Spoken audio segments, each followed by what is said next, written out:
All right, sup guys, welcome back to the channel, Too Easy Sports Betting. I'm Trice Too Easy. Happy Friday. Hope everybody's well. Hope everybody had a good week.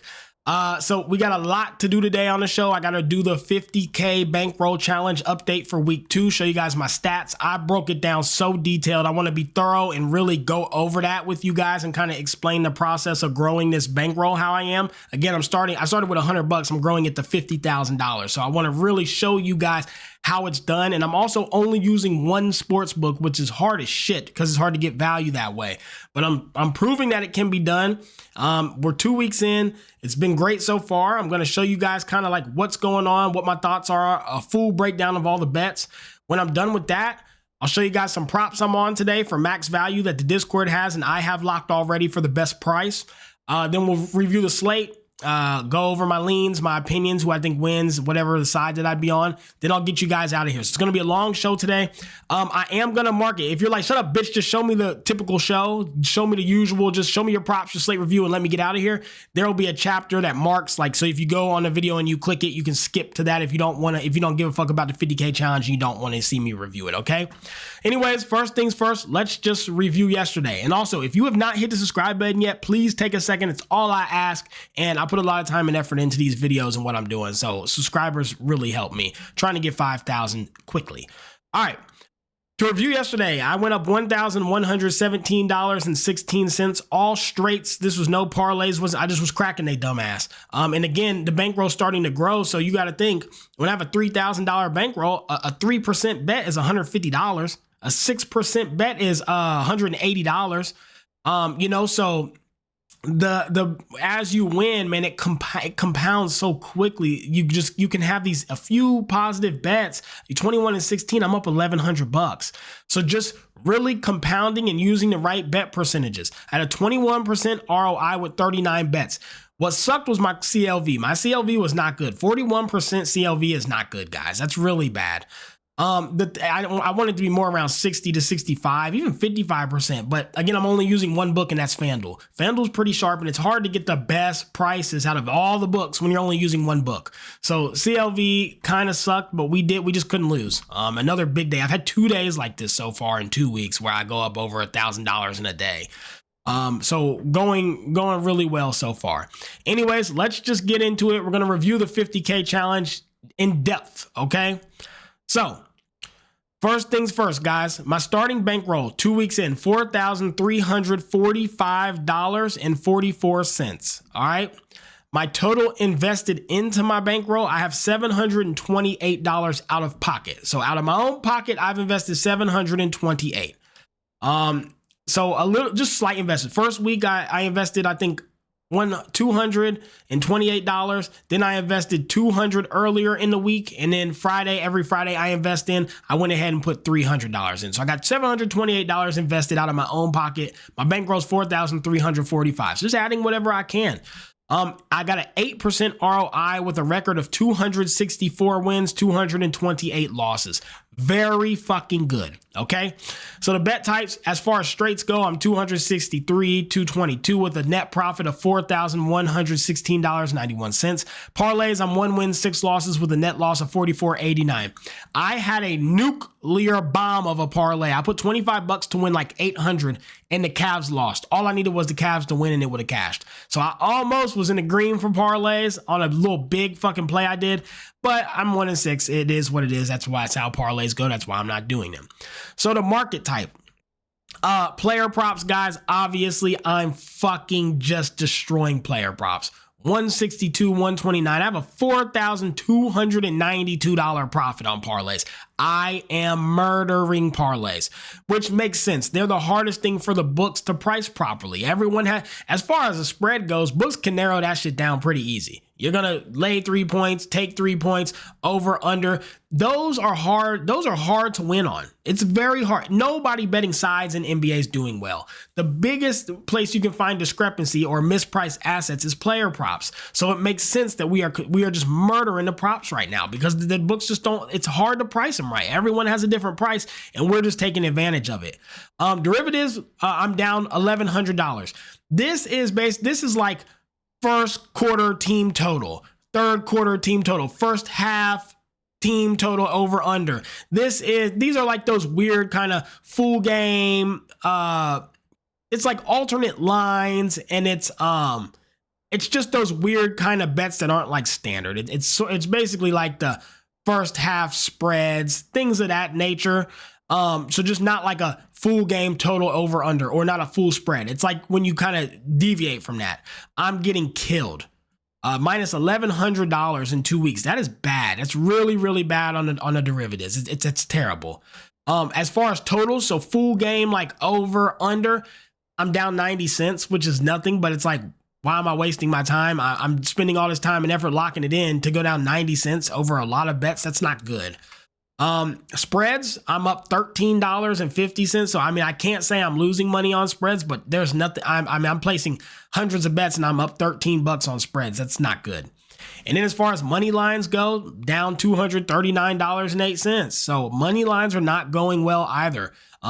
Betting the big favorite team, taking the money line, not working. Currently down $239.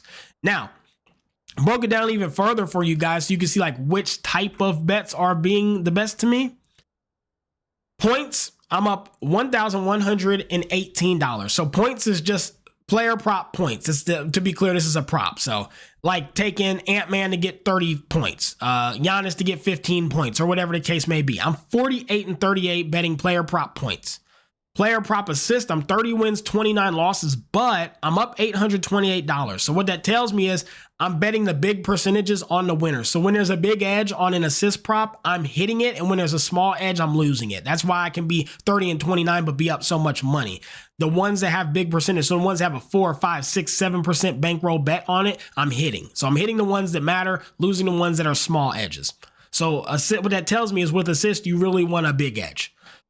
Rebounds, 17 wins, 25 losses. And again, I'm up $179. What that tells me is it's probably not sustainable. Rebound props are not going well for me. Everything else is way positive. Rebounds are fucking terrible. That's not sustainable. That said, the ones with the big percentages are hitting, with the big edges are hitting. The ones with the smaller edges are not. That's how I can be this negative and still be up money. Okay. As far as threes go, I'm up $1,102. I've been saying it since I've been doing this. Threes have been insanely profitable. Over under 1.5 threes. Those keep hitting. Under 3.5 threes. Like threes are so damn profitable. And the ones and not only am I 28 and 20 on player threes, but I'm also hitting the ones with the big percentages. So the ones with the big edges are hitting. So I don't know if you guys realize, but anything that has a big edge tends to keep hitting. So if there's like a 5, 6, 7% edge, I'm hitting it almost every time. If the edge is 2, 3, 4, 5, 6%, I'm not hitting it as much. But the big percent ones, I'm hitting. First half spreads, 4 wins, 17 losses. Fucking terrible. First half spreads just meaning Lakers minus 3.5 first half. I'm getting killed on spreads. I'm losing on totals, and I'm losing on money lines. Props are apparently the way to go. These spreads, these sides, they're too sharp. I can't win on them. This is over a sample size of 500 bets now. I'm losing on them. I'm losing spreads, totals, money lines. I just can't win. I'm not even betting them that much. But when I do and they have a good edge, they still lose. Now, straight up spreads, I am up $13, but like, who gives a shit? The only bet with like points or totals that has been insanely profitable is first half team totals. First half team totals over, first half team totals under. I am 9 wins, 3 losses, up $615. This is actually my best bet on paper.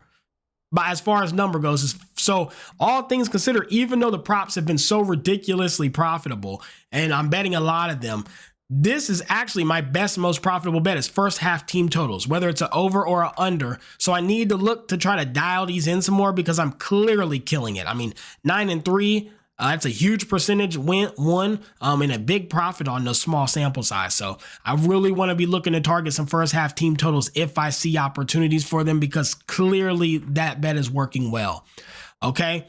And then the last thing I have for you guys here is just my sport. NBA, 169 wins, 150 losses. College, 47 wins, 36 losses. NHL, I'm 9 wins, 12 losses on hockey. However, last week I was 3 and 7. So this week went much better. Last week I went 3-7. This week I went technically 6-5. So I went slightly profitable on hockey this week. I'm starting to find that goalie saves are very profitable, and then sometimes points are pretty profitable. Goals, assists, things like that are not going well for me, but goalie saves, I don't think I've lost one yet. So if you can get a good edge on a goalie save prop, they tend to hit. MLB, I'm 2-0. You guys know it. We had Nerfy, and then we had strikeouts. Esports, I'm 35-28. That's just NBA 2K, betting 30-point fourth quarters to go under. I'm 35-28. And on soccer, I'm 2-0. Soccer's been very good, but there's not a lot of soccer games that have edges, so I just take them when I can. My total weekly profit, $1,671, and my ending bankroll is $4,645.44. Very, very, very good week, guys. All in all, things are going pretty damn well with this. And here's the picket like overview so you guys can see I'm not lying. Here's my only sports book is FanDuel, 264, 228. There's my profit, 4,072. Here's each sport, NBA, NCAA. There's the esports. This is kind of just a full breakdown for you guys so you can kind of see it. Here's the calendar as a whole. I've had one losing day. And again, this losing day was when I just fucking crashed out. I bet 1,400 on the Pelicans to win the second quarter of a game. The bet was won. They were up 1 point, dribbling until the time ran out to take the final shot. Chris Paul, with 7 seconds left, stole the ball, threw it down to his guard. They laid it up. I lost by 1. That's my only negative day, was the one time where I made a gut bet, didn't use math, and just thought there was no way the Pelicans lose the second quarter. And I took a bad beat and was instantly reminded why I'm betting math and EV. So there's only been, so I mean, this is pretty ridiculous. But yeah, I mean, usually I see the stats. I'm not lying. I'm only using FanDuel. This is everything here just to kind of confirm, and I don't want anybody like saying I'm lying and shit. So just being as transparent as possible. The biggest takeaway that I can really get is alternate lines, derivatives, first half spread one, first, second, third, fourth quarter, who's going to win. Live bets. These derivatives have been awful to me. Down 1,100 is terrible. These got to stop. Player props, ridiculously profitable. Points, assists, rebounds, threes, any type of prop has just been nuts. What's not working is picking sides, picking spreads. At this point, I don't even know if I'm going to continue doing them. I'm going to wait until I have a full month sample size. This is 2 weeks. I want a month because at that point I'll have about 1,000 bets. And I think that's a big enough sample size to really understand what's working and what's not working. So I'm probably going to wait until a month to actually fully cut out like money lines, derivatives, totals, half spreads, things like that. And then I also want to zero down though on the one that I will take, which is first half team totals. I do want to keep betting those. Every sport's been pretty good. And I mean, 8% ROI is great. So the biggest takeaways are basically the biggest takeaway is what we already knew, which is that the books are sharp as hell on lines and spreads. We already knew that. And that's the takeaway here. Like, can't get them. Even when you have an edge, they're still losing more than they're winning. It's very hard to make money on anything but props. That's kind of where we're at. And the numbers are kind of showing that. But I'll wait until 3 weeks to a month to make a full decision. And my ending bankroll is 4,645. That is what I started with today. So I'm now up to a betting as if I have 4,000. So if I do a 4% bet, I'm betting 200. If I do a 7% bet, which is my max, I'll do 280 on one play. That's where I'm at right now. Okay, guys, that's it for the review. Hope you guys enjoyed that. That's week 2 update. Let's get into the usual show and schedule program. All right, so first prop that I will be on today is right here. It's Desmond Bane over 5.5 assists. So I did post this in the Discord earlier. We got it for a price of -113. As you can see, FanDuel dropped it down to -130. DraftKings is now -120. Caesars is -125. Books are heavily favoring this play. Almost every book feels that he's going to have a big assist night tonight. And I don't disagree. So I was all over this. We got a great price of -113, and I can cash it out for plus money right now.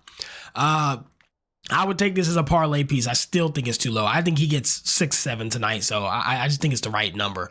Next, Max Strus. So I was hesitant to fade his points. It's only at 9.5, and he's been hooping very well. You see 10, 24, 12. He's only gone under 2 games out of 10 lately. That said, guys, every book thinks he's going under tonight. I guess maybe they got somebody, the Cavs have somebody coming back. I'm not sure. Caesars is now -129, DraftKings -130, BetMGM -140. So basically every single book has just fucking killed this line. FanDuel actually still has it at -108. I'd be all over it. Listen, the books know more than we do, guys. They always fucking know. Why they're having him go under 9.5, I don't know, but they know something. Maybe it's the head-to-head stats. Listen, I have no idea. But every book is favoring the absolute shit out of this. And so I have to be on it. I got it at -102. You can still get it at 108. I think FanDuel's going to catch on with other books, so I'd try to lock this in quickly. And lastly, Ant-Man over 3.5 threes. I did lock this as well. I shared it with the Discord. I got it at -113. It's now -114. It's still a really good price. Guys, I mean, the Pelicans are awful. They shoot a lot. Their D sucks. Head-to-head versus the Pelicans, 5-4, 7-4. He saw them twice this year and got 7-4. He's got a 62% hit rate on the season. This is a gift of -113. This price is insane. So I did lock this as well. And if I were you, I would highly consider taking Ant-Man's 3-pointers today. I would highly suggest you use these as parlay pieces. I'm pretty sure all 3 of these props hit. The one I'm most worried about, Max Strus, because he's been killing that. But for whatever reason, all the books think he goes under today, and I'm not going to argue with them anymore. I'm done with that shit. It has an edge. I'm betting it. It's that simple, and it's working. So if it ain't broke, don't fix it. All right. Anyways, let's go ahead. Let's go ahead and get into the slate review. And then I'll get you guys out of here. So first game of the day, guys, we got the Magic and we got the Wizards. You guys know I love the Magic. I like betting the Magic. They're pretty good to me. I'll be on the Magic -8. The Wizards are awful. They're the worst team in the world. And I think the Magic really puts a clamp on them as far as defense goes. I don't think that they stand a chance. Okay. 76ers and the Spurs. I'll be on the Spurs -6. Spurs been playing really decent basketball. I trust them and I'd look to bet them. Rockets and Heat. Rockets -5.5. They're on fire. They're just too good and they're way better than the Heat. This line seems like a blessing. I'm all over it. But it is kind of fishy. Hornets and Thunder, I'd fade it. Guys, there's a tow truck about to come pick up this car that my mother-in-law is selling, so I got to get the fuck off of here. I'm going to speed through these last few seconds. Hornets and Thunder, fade, laying too many points. Pelicans and Timberwolves, fade, laying too many points. Pistons and the Mavs. I think the Pistons cover, but I don't want to lay 9.5. That's a lot. Mavs are awful, though. They've been losing to everybody, but I'd still fade it. Celtics and the Jazz. Give me the Jazz +14, and this is not just me being a Jazz fan, which I am, and I think they cover, and they're very, very profitable. But Celtics aren't a team to blow you out. They're a team to win. So I like the Jazz +14. It's too many points. Cavs and the Suns. Give me the Cavs -8.5. I know they've been struggling, but I'm quite sure there's some injuries coming back tonight, and the Suns fucking suck.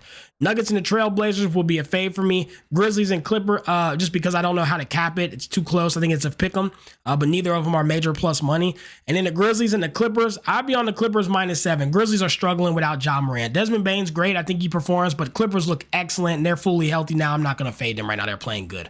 Final plays would look like this. Magic -8, Spurs -6, Rockets -5.5, Ant over 3.5 threes, Jazz +14, Cavs -8.5, Max Strus under 9.5 points, and Desmond Bane over 5.5 assists. Let's get out of here. Let's get it back and let's crack these folks.